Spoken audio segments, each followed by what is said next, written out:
Assalamualaikum warahmatullahi wabarakatuh. Apa kabar sahabat setia Investor 87? Semoga semua tetap sehat selalu ya. Pada kesempatan kali ini saya tidak akan membahas masalah analisa saham, baik itu analisa teknikal saham maupun analisa fundamental saham. Akan tetapi pada kesempatan kali ini saya akan mengajak sahabat Investor 87 untuk membahas kisah atau cerita nyata seseorang yang sudah berhasil menjadi seorang investor sejati di pasar saham. Tentunya sahabat Investor 87 mungkin sudah barangkali pernah dengar ya, atau kenal, atau bahkan pernah mengikuti kuliah atau seminarnya dengan sosok yang fenomenal ini.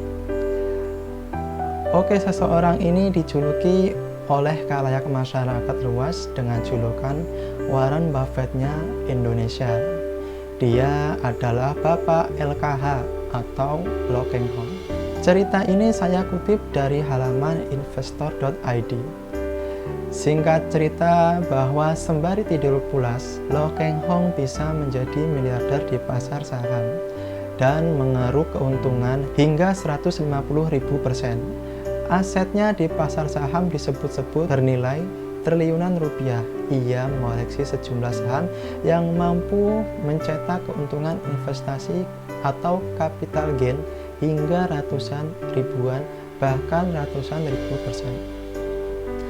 Akan tetapi, jangan bayangkan pria berusia 52 tahun ini punya karakter yang penampilannya glamor, agresif, dinamis, meledak-ledak, atau beradrenalin tinggi. Lo Keng Hong adalah pribadi yang bersahaja, sabar, rendah hati, kalem, bahkan terkesan dingin. Boleh jadi pembawaannya inilah yang menjadikan Lo Keng Hong sukses sebagai investor di pasar saham. Yang pasti, Lo Keng Hong tak hanya lihai memilih saham-saham yang mampu menghasilkan keuntungan yang besar. Ia juga mahir memosisikan diri di lantai bursa, baik saat pasar bearish maupun bullish. Tapi Lo Keng Hong bukan tipe investor yang sepanjang hari memelototi pergerakan harga saham atau setiap saat mencermati perkembangan isu, rumor, dan berita di lantai bursa dengan kewaspadaan ekstra tinggi. Ia juga tidak melengkapi diri dengan handphone canggih, laptop terkini, notebook, iPad, atau perangkat paling mutakhir sejenisnya. Lo Keng Hong memang lebih memosisikan dirinya sebagai investor jangka panjang ketimbang investor jangka pendek atau seorang trader. Mungkin itulah sebabnya kalangan praktisi pasar saham menjulukinya sebagai Warren Buffett-nya Indonesia. Investor di pasar saham kebanyakan ikut-ikutan dan tidak mengerti saham apa yang dibeli. Kebanyakan orang panik karena mereka tidak tahu apa yang mereka beli. Semakin cepat panik seorang investor, semakin menunjukkan bahwa ia tidak tahu apa-apa, kata Lo Keng Hong kepada wartawan Investor Daily Nurfiasari dan Abdul Aziz serta pewarta foto Eko S. Hilman di Jakarta. Bagi ayah dua anak ini lebih menguntungkan menjadi investor jangka panjang dibandingkan menjadi trader. Kalau trader dapatnya receh dan bikin stres. Kalau pegang saham dalam jangka panjang, dapat uangnya besar, ujar Lo Keng Hong. Kematangan, kecerdasan, ketenangan, dan kesabaran telah menjadikan Lo Keng Hong sebagai investor saham sejati.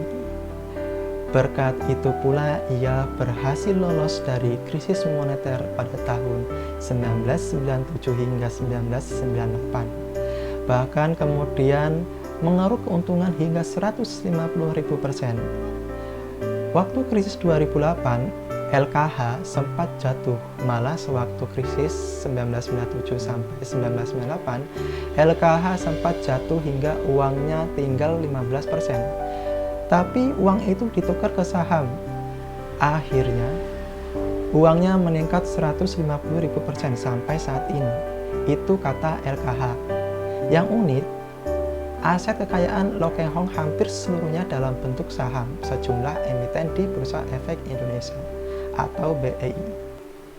Ia sama sekali tidak tergoda untuk mendiversifikasi investasinya ke instrumen yang lain seperti emas, properti, atau kendaraan. Bahkan mantan kepala cabang bank ekonomi ini sama sekali tidak tertarik untuk mendirikan perusahaan, termasuk perusahaan sekuritas. Saya hanya punya 15% dana cash untuk jaga-jaga supaya kalau terjadi krisis saya masih punya uang untuk membeli saham. Saya tidak bekerja, tidak punya perusahaan, tidak punya pelanggan seorang pun, tidak punya karyawan seorang pun, dan tak punya bos. Hanya punya seorang sopir dan 2 pembantu, papar Lo Keng Hong yang sudah berumur 22 tahun berinvestasi saham pada tahun 2011. Oke, yang menjadi pertanyaan, apa saja tips Lo Keng Hong hingga ia mampu mengeruk keuntungan besar dari pasar saham? Dan bagaimana harus bersikap saat pasar mengalami bullish, bearish, atau crash?